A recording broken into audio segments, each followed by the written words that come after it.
Imagine a regular season NBA game spiraling into chaos, setting off a chain of events that would forever change the face of basketball. Let's get right into it with one of the most infamous nights in NBA history, the Malice at the Palace. This wasn't just a brawl. It was an event that forever altered the NBA landscape. Let's rewind to that fateful night and unravel the chaos, the consequences, and the lasting impact on the league. November 19th, 2004, a regular season game between the Indiana Pacers and the Detroit Pistons at the Palace of Auburn Hills. Tensions were high, with both teams being Eastern Conference powerhouses. Little did anyone know, this game would go down in history for all the wrong reasons.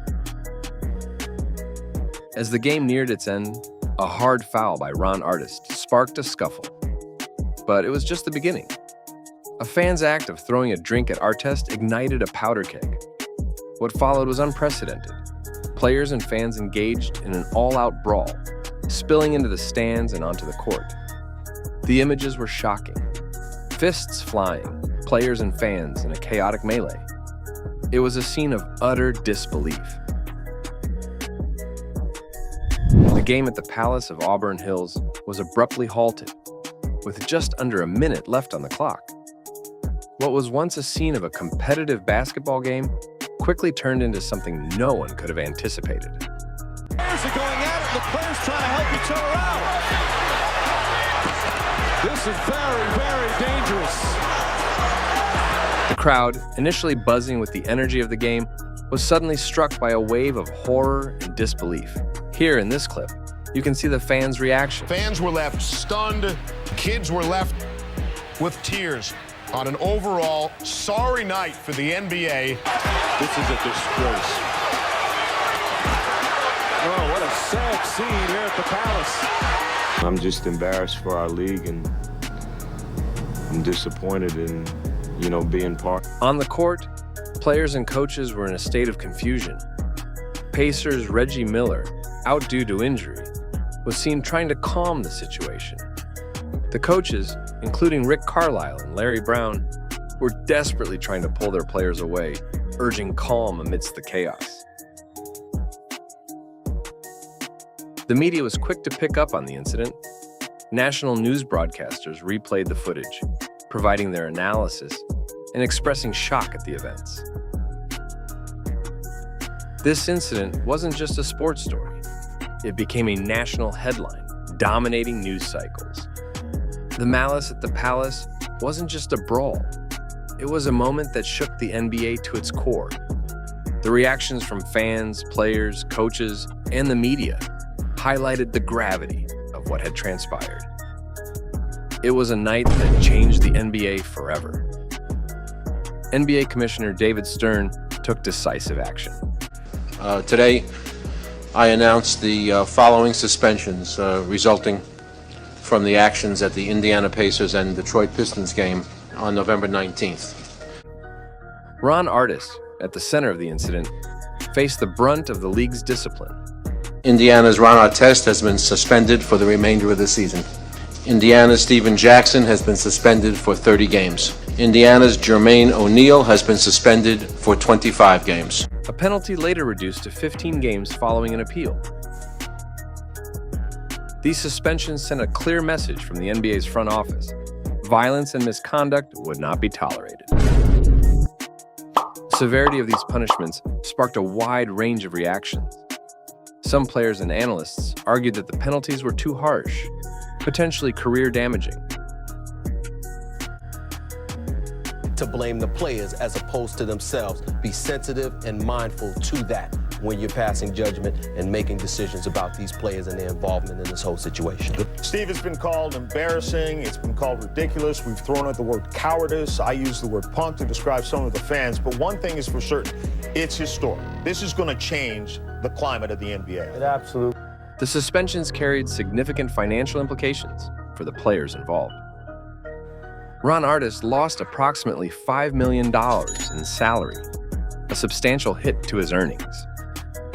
Jackson and O'Neal also faced hefty financial losses due to their suspensions. The fallout from the Malice at the Palace was a defining moment for the NBA. It led to a reevaluation of league policies and a renewed commitment to maintaining a safe and professional environment. The message was clear. The NBA would not hesitate to take strong action to protect its players, fans, and to uphold the league's integrity. After the Malice at the Palace, the NBA took decisive action to revamp its image and policies. We saw significant changes aimed at ensuring the safety and professionalism of the game. Let's explore these pivotal changes. First up, the NBA launched NBA Cares in 2005. This global community outreach initiative tackled social issues like education and health. While not a direct response to the Brawl, NBA Cares was a key part of the league's strategy to mend its image problem.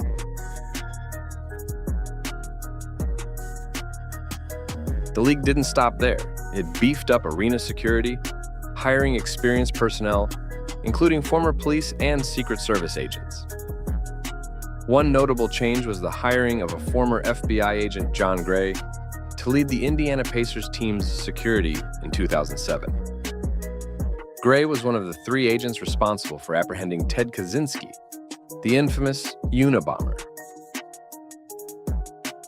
This hiring was part of a broader initiative by the NBA to enhance security at games, which included hiring more experienced personnel with backgrounds in law enforcement and Secret Service.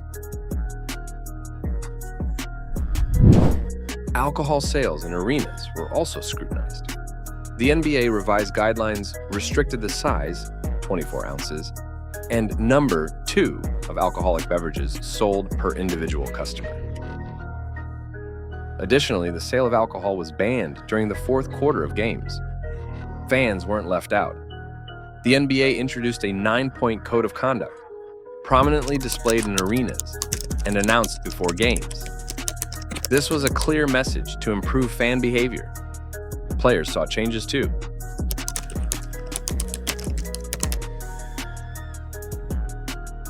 The NBA implemented a dress code in 2005, requiring business casual attire. It was a step towards enhancing the league's public image. Lastly, players were required to make public appearances on behalf of their teams. This move was part of a broader effort to rebuild the league's image and strengthen community ties. These initiatives marked a new era for the NBA. Post-Malice at the Palace, the league not only recovered from the incident, but also set new standards for professional sports. It's a testament to the NBA's commitment to its players, fans, and the integrity of the game. The Malice at the Palace is a watershed moment in NBA history. It was a night that not only changed the course of the league, but also highlighted the importance of maintaining a balance between the intensity of the sport and the safety and respect of all involved. As we move on to our next segment, we'll explore another controversial moment in NBA history, one that, while less violent, was equally impactful in its own right.